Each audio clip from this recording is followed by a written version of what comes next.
Первым выступающим сегодня Хаас Эндрю, доцент факультета философии Национального исследовательского университета Высшей школы экономики. Автор книги «The Irony of Heidegger». И вот тема доклада «4 тезиса о фотографии».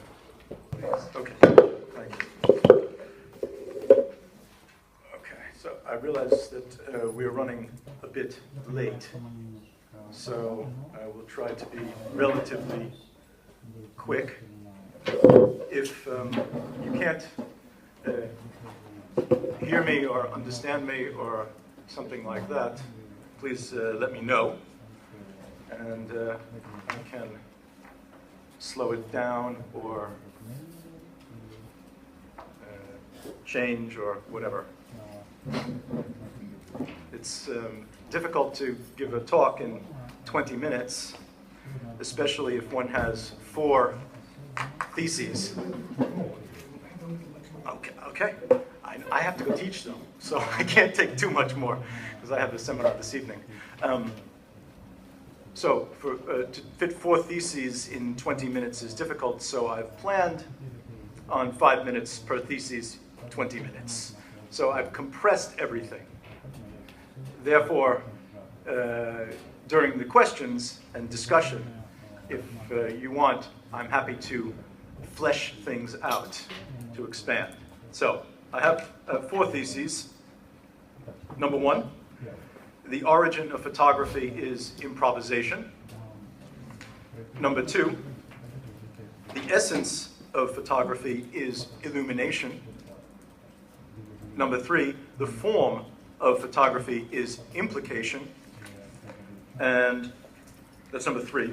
And number 4, the end of photography is problematization.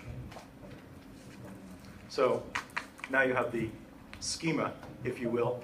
And what I'm going to argue is that these terms in the 4 theses do not mean what we normally think they mean. So, the origin of photography is improvisation. Like all the arts, photography comes out of improvisation. Why? Because poiesis, the Greek term, is what Aristotle calls ek ton otoske deasmaton. Out of improvisation. Poiesis comes out of improvisation. He says this in the Poetics. Most philosophers of art completely overlook this, or they assume that they know what improvisation is. I quote from Aristotle. Once tragedy and comedy came to light side by side, each initiated a turn toward each sort of poiesis, in conformity with their own nature. That's each maker. Some became makers of comedy instead of iams, and others became producers of tragedy instead of epics, but both came to be from an improvisatory beginning. Or again, I quote again from the Poetics.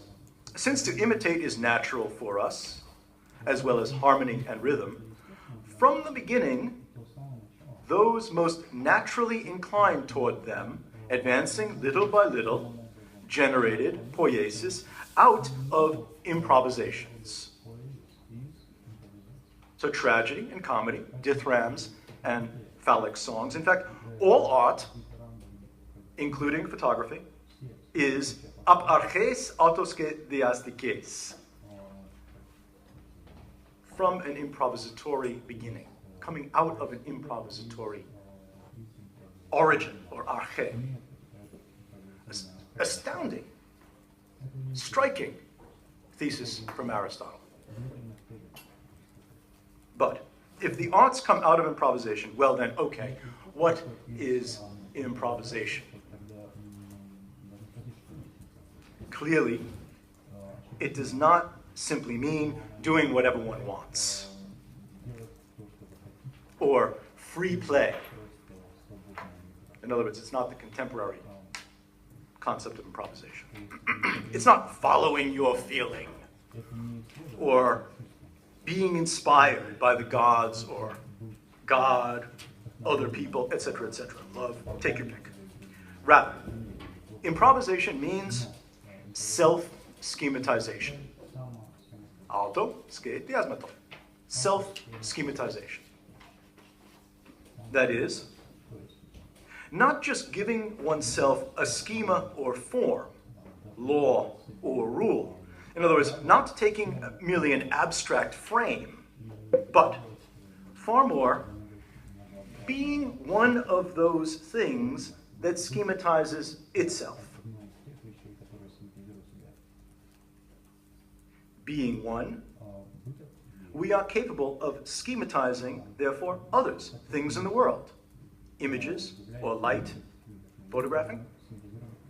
In other words, if we can give unity to our improvisations, if we can improvise on the world, it's because we are improvisational, self-schematizing.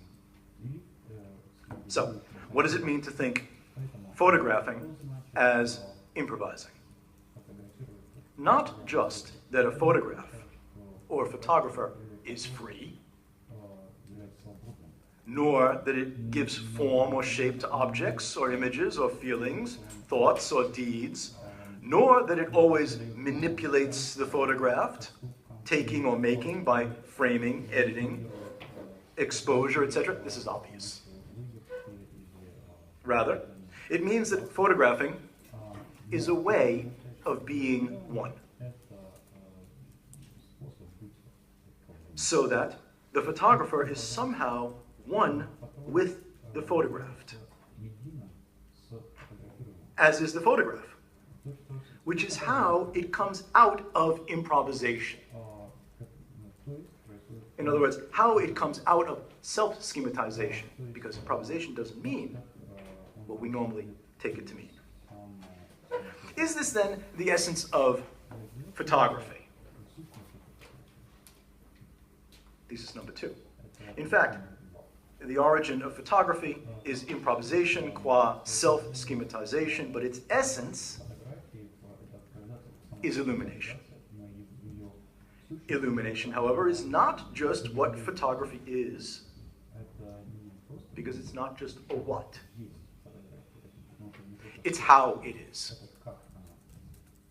Thus, not only the way in which the photographer and the photographed are illuminated in the photograph, but how photography illuminates them, how they are and are one, and so illuminates itself as well.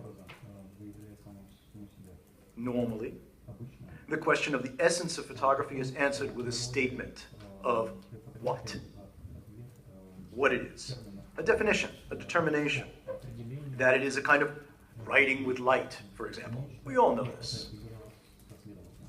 A writing with light that illuminates the world and everything therein, thoughts and feelings, words and deeds, the photographable and the non-photographable. But photography does not simply illuminate because it writes with light.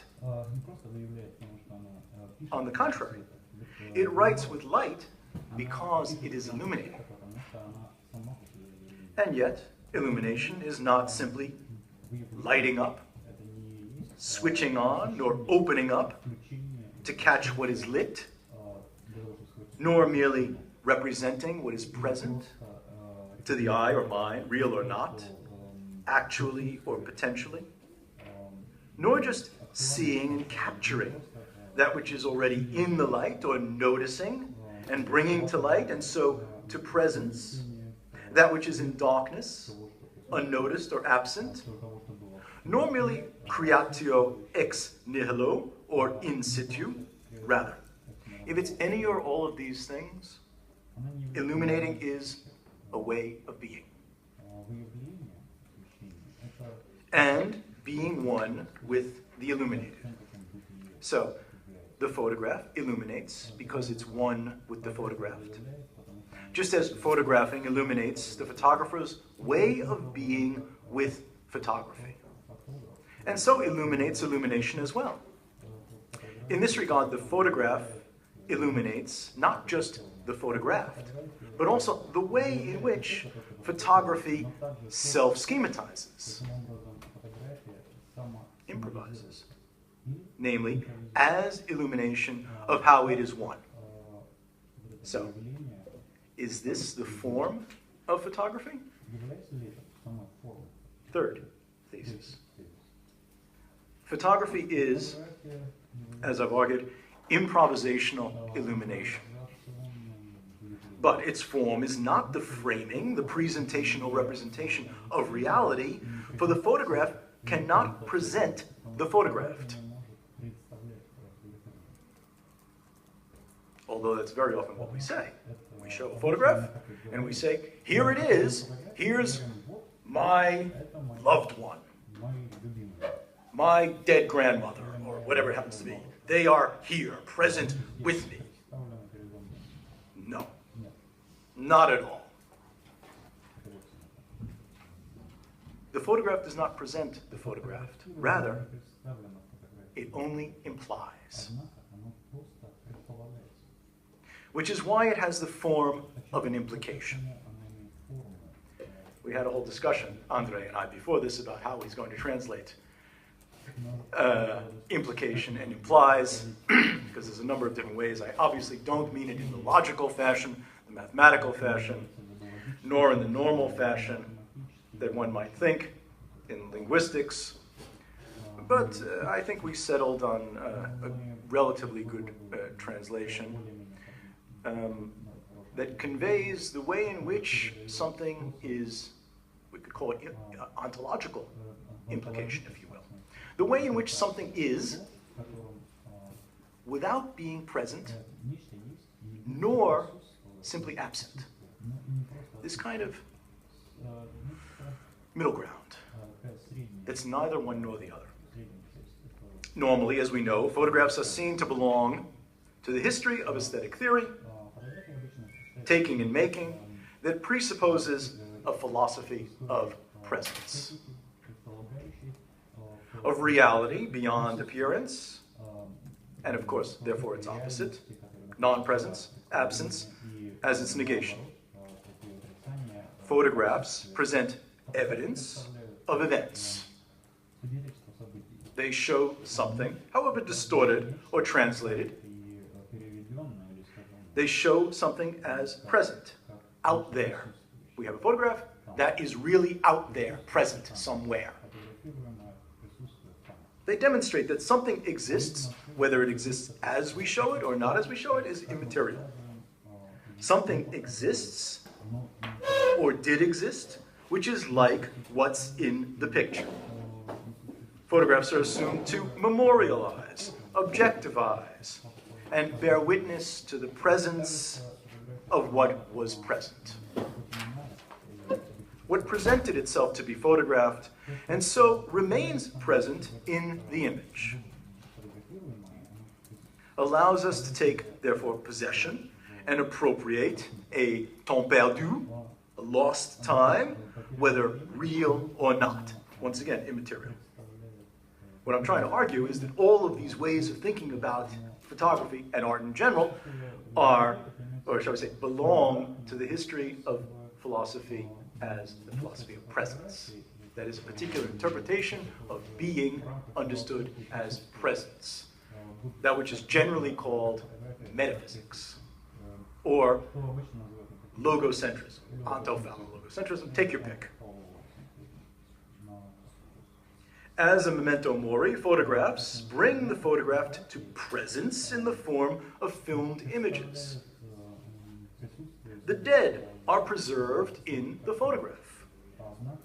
They are there, or rather, here, still with us, still present. So, not dead, but alive as ghostly presence, which is the presence of the ghost, and therefore a token of absence. A token of absence that is itself present. In this way, photographing an event is itself an event.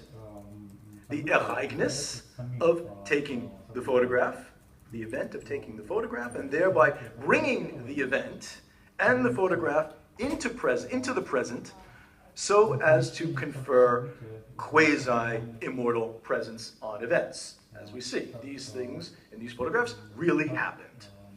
They are present insofar as they happened then there. And the image is present now. Or if photographing is not just taking of reality, right? Because there's generally two ways of thinking of photographs, taking and making. Photographing is not just taking of reality, of that which is present out there, and representing it in here, in the frame, in the photograph.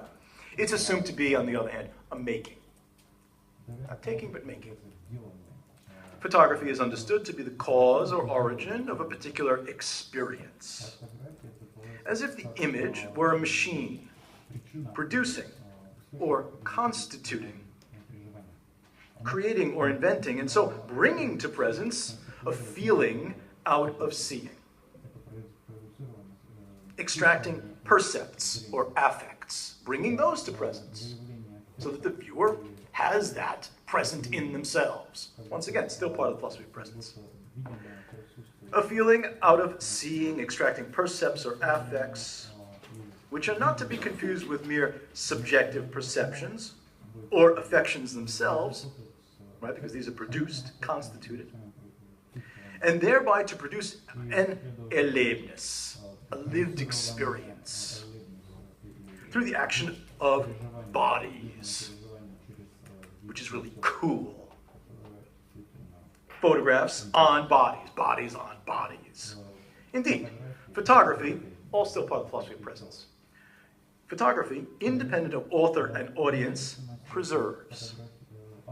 And what is preserved, the thing or the work of art, is a block of sensations, a compound of percepts and affects. So, photographing is the making, if not the taking, then the making of a preservative monument. And what is preservation? The presentation of preservation, the preserving of what presents itself.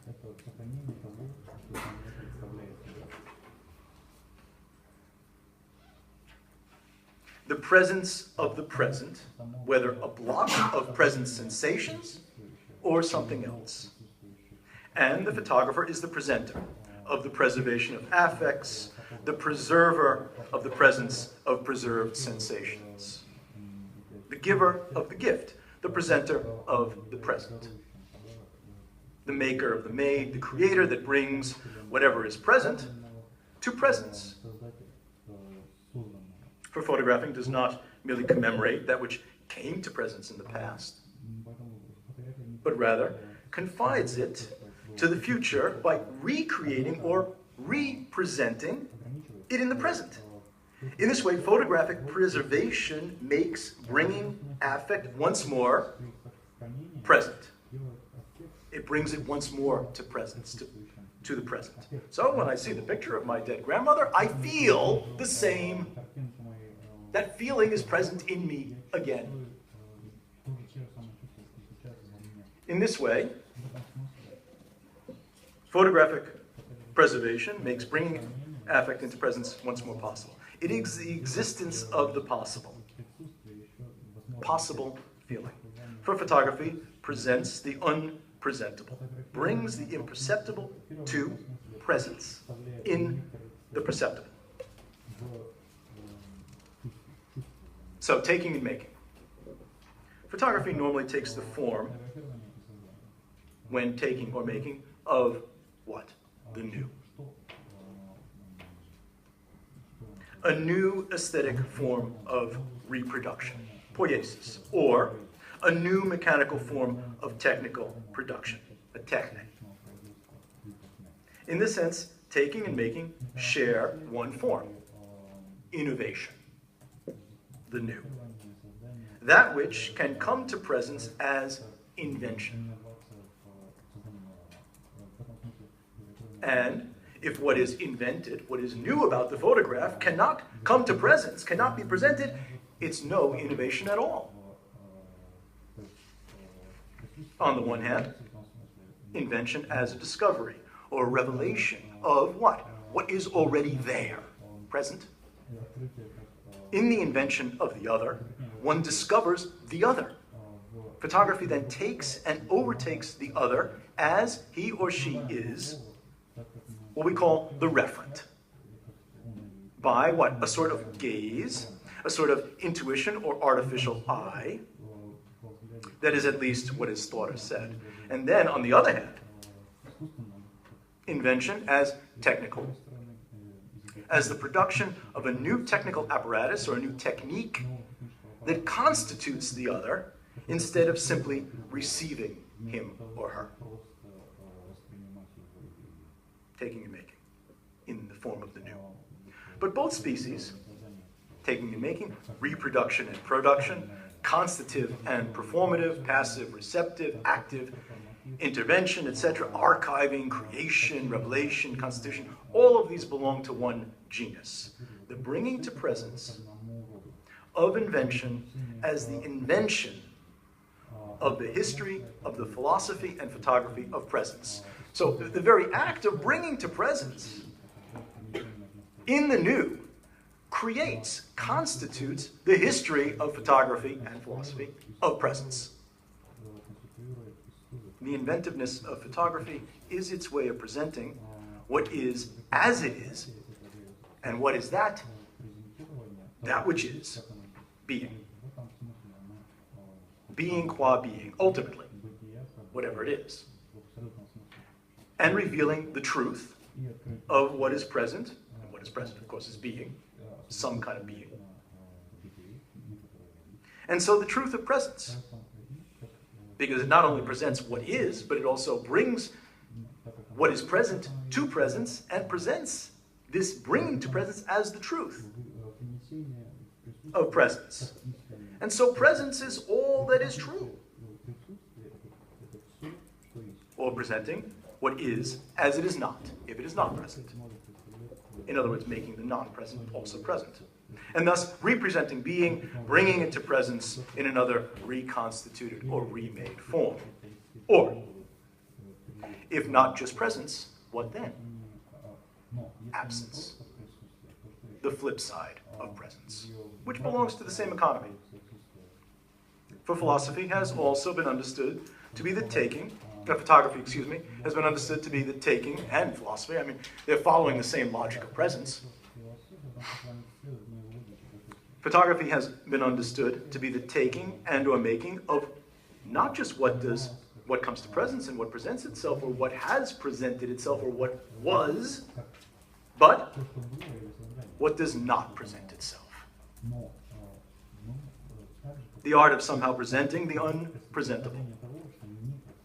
For the presentation of the past, for example, is photographed as not present, non-present, present, but as past, an absent past, or the presence of absence, which is the necessary possibility of non-presence. So, the taking and making of photography could be described by a philosophy not just of presence, but of presence and absence, which is part of the same logic. For being its other, belonging to it as that which it is not, the non-being of being is the other of being. And if photography were a question of bringing to presence that which necessarily cannot be brought to presence, or the fact that a priori it cannot be brought to presence, then if it succeeds, it fails. If it fails, it also fails. In other words, if the photograph does not come to presence in the photograph, but remains absent, incommensurable, unknown, unknowable, other, then either, one, absence is translated, must be translated into presence, into the present trace of the other, a ghostly presence,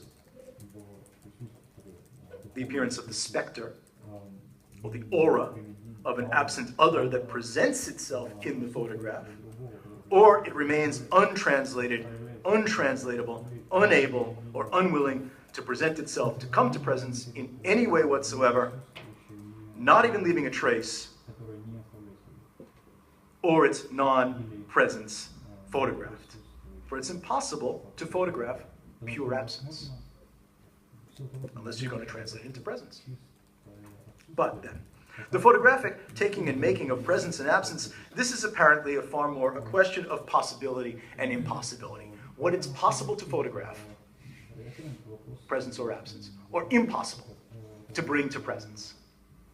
So behind this entire philosophy and photography of presence and absence, it seems to me, there's a discussion going on, or already a decision has been made about the possibility and impossibility of bringing to presence. That is, on being, ultimately. On the one hand, possibility. The photograph is an indirect revelation of the photographed. How the other can come to presence as neither present nor absent, but rather as a trace of what is unpresentable a priori. Or even further, the origin of the photographic trace is not only irrecoverable, unpresentable, it's an origin that never was one. For the photographed, qua unphotographable other, cannot be the origin of the photograph. In this way, the trace can reveal itself as beyond all revelation, the unrevealable. So the other, but the trace of the other, the trace of the photographed, which is neither present nor present qua absent, and it must be possible for this absence, this unpresentable, or this presentable, to come to presence and present itself as unpresentable or presentable. So much for possibility. On the other hand, impossibility. It's not just possible for the unpresentable photograph to leave a trace of the unpresentability in the photograph. On the contrary, it's far more impossible, or at least an impossible possibility. For if indirect revelation is still revelation, in other words, revelation of the indirect, of that which cannot be presented directly. If the unpresentable comes to presence as unpresentable, then this is not the photographic trace. Rather, that which cannot possibly come to presence, neither directly or indirectly, but which shows itself as what it cannot be, the trace of an impossible ghost or specter, that which cannot even possibly leave a trace. So that which is photographed is then the impossibility of photographing. At least insofar as the spectral is the essence of photography.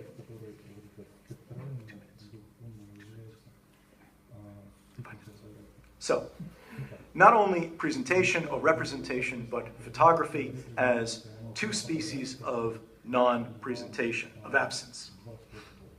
The present absence, or the absent absence of that which is possibly or impossibly photographable or non-photographable.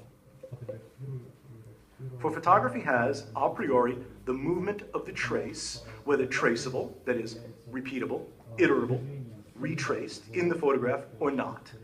And the possibility of this repetition, or non-repetition, if it's irrepeatable, is the difference between them, between photograph and photographed, that is what is given and received, the original and the copy, the possibility of repetition, and its impossibility. Difference then. Photography as taking the form of the difference between photograph and photographed. Presence and absence, possibility and impossibility. This is the logic of photography. And tertium non datur. There is no third. Or is there? For is the photograph reducible to a matter of the possible or impossible? Whether necessary or not, of bringing the photographed to presence, or presenting the possibility or impossibility of its absence or their difference. Is there another way to think about that which is illuminated by photography that cannot be subsumed under the categories of presentable, unpresentable, original copy, supplement, substitution, prosthesis, iterability, reference sign, production, reproduction, taking and making, giving and receiving, keeping and losing, active, passive, experience, representation, potentiality, actuality, necessary, possible, singularity, repetition, present and absent, the photographable and the unphotographable, and their combinations and permutations. And so, tertium datur, is there a third? Indeed. If photography takes the form of implication, so that the photograph is only implied, and the photograph implies what it cannot simply illuminate, because it can't illuminate what is not present or absent, nor merely leave in the dark as the other of illumination, so that it's neither a true or false representation, a fair or unfair copy, nor the revelation of that which is concealed, nor the coming to presence or leaving in absence, whether in this frame or that or none at all. Well then, it might still imply what is neither possible nor impossible to photograph. Let us call that which photography implies, then, the implication it cannot just illuminate. Let us call this a problem, as a technical term. And formal implication would then be neither necessary nor possible, nor unnecessary or impossible, but problematic. Is this then the end or goal of photography? Final thesis, the end of photography is problematization. On the contrary, photographic implication is problematic. This is the problem of photography, namely, how to improvisationally illuminate that which is just implied. But that means not simply translating it into the language of necessity and possibility. Rather, problematizing implication, illumination, improvisation, which is the problematization of photography itself. So what's the problem here? Only that photography schematizes that which it illuminates in such a way that its implications become problematic. And if this is neither necessary, nor even possible, nor impossible, well then, is that not the end of photography? Thank you. Спасибо. Мы услышали совершенно замечательный, как мне представляется, разговор на тему того, каким образом философский дискурс, метафизический, традиционный философский дискурс о фотографии разбивается в прах при попытке подойти к фотографии. Он замечательным образом показывает всю глубину, то есть на самом деле я предполагаю, что в действительности Хаас Эндрю сделал замечательную попытку показать все границы того теоретического языка, тех ресурсов теоретического языка, которыми владеет западная философская, то есть теоретическая традиция, в переходе от бытия к небытию, от присутствия к отсутствию, которые неизбежным образом высвечиваются, illuminated, как было сказано, вплоть до самого Erlebens, которые в нечто заставляют имплицироваться там, где что-то при этом отсутствует. И вот, собственно говоря, вся сложность этого языка мне представляется очень характерной, указывающей на некие границы любого философского дискурса, когда он начинает говорить о фотографии. В этом смысле, мне кажется, что это совершенно замечательная попытка, и в каком-то смысле слова она, мне кажется, открывает очень интересное поле для дискуссии того, каким образом вообще философский язык может быть использован для разговора, то есть традиционный язык, его границы могут быть использованы, в том числе вопросы. Такие простые слова, как «быть» и «не быть», могут быть использованы в отношении к фотографии. Здесь, мне кажется, эта проблема заострена до предела. Я думаю, что мы возвратимся к этой теме после обсуждения второго доклада. Сейчас второй докладчик Ольга Смит. Где она? Она вышла? Ольга Смит вышла. Хорошо. Если Ольга Смит вышла, то в данном случае давайте сделаем так. Если мы хотели сделать обсуждение и вопросы после завершения всех докладов одновременно, для того, чтобы немножко сэкономить время, может быть, тогда мы изменим нашу программу, наш изначальный план, и вы зададите те вопросы, которые сейчас, начнем маленькую дискуссию по поводу выступления, именно прямо сейчас. Какие-то вопросы есть? Пожалуйста.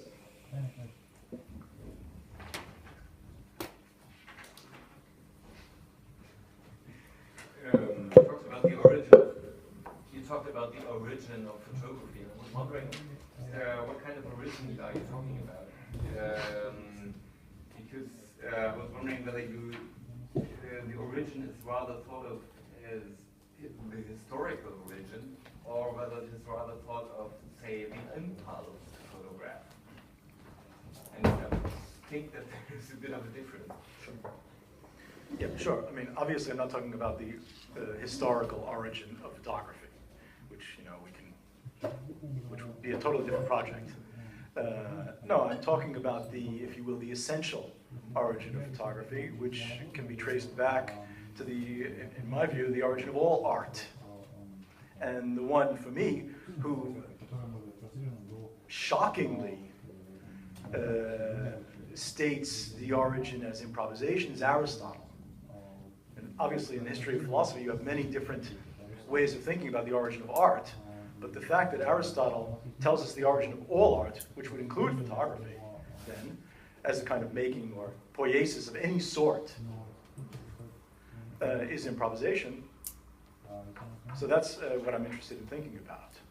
And obviously, if photography is not considered a kind of poiesis or techne, then it wouldn't fall into this. But in the Poetics, Aristotle understands poiesis in the broadest possible way, both poetry, particular kinds of poetry, and what we call art, and prate, action of any sort. So every kind of action, speaking, writing, sitting, being, these are all, for Aristotle, poiesis. And therefore, the origin of all of these is improvisation. And for me, that is a shocking thesis, because we're all weighed down with the contemporary notion of improvisation. That it's doing whatever I want, free play, a kind of musical or theatrical techne, etc., etc. We're all weighed down with this, but he thinks of it in this original way. And so that's what I wanted to recapture and translate literally then autoske diasmaton, the Greek, which means self-auto schematizing. And then I tried to do a reading of that, an interpretation of that, to grasp the origin in that fashion. That out of which art and all action comes.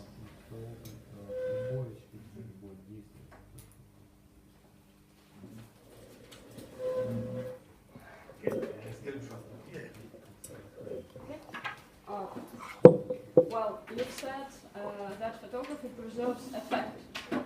Whose effect is it? Is it a personal effect of spectator, or is it a kind of an affective field which forms the collective sensation, the collective subject? Я могу перевести. Да? Who's yeah. Не слышно? Вы говорили, I'll translate into Russian. Вы говорили о том, что фотография сохраняет аффект. Чей это аффект? Это аффект зрителя, личностный аффект? Или это некое эффективное поле, позволяющее сформировать коллективного субъекта и коллективные переживания? Who's ever. In fact, this was not a question for this paper, for me at this time, because I'm interested in the way in which preservation of any affect presupposes a certain way of thinking about art, photography, etc. I'm interested in figuring out what these presuppositions are, what the prejudices are behind the notion that photography should preserve affect of whomever, whatever, etc., etc. The presupposition that I think we make when we think about photography that way is that what is being preserved is what is, was, or will be present. In other words, it belongs to a logic or a philosophy of presence. This is the philosophy that has dominated the history of the West, from the Greeks to the present. There's been a lot of, obviously there's been a lot of discussion of this, culminating probably in the destruction of the philosophy of presence by Heidegger, and the deconstruction of the philosophy of presence by Derrida. So, one could do that. You know, I could engage in that project here, but I'm not doing that. I'm leaving that alone and saying, okay, fine, they're right. This all belongs to the history of philosophy of presence, not just presence, but also absence. And so the affect, your question of whose affect, right, also belongs to who's not affect. In other words, the affect that is not being preserved, right? These are obviously political, ethical decisions, whatever they happen to be, aesthetic decisions, whatever. Whatever the decision is, they still belong to the philosophy of presence. So this is my point. That's why I went after the philosophy of presence, the presupposition of all of this, and tried to work out another way of thinking about photography, art, philosophy, etc., ontology, ultimately, that doesn't rely on the philosophy of presence, doesn't rely on the logic of presence and absence. That's what implication is about. And that's why I tried to argue that photography is capable, if you will, of raising this problem for us in a meaningful way. Okay, thank you.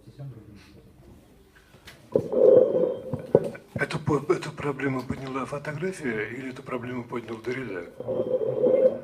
Is it a problem for photography or a problem for? Проблему преодоления метафизики поднимает фотография для вас или эту проблему поднимает Derrida? Это мой вопрос.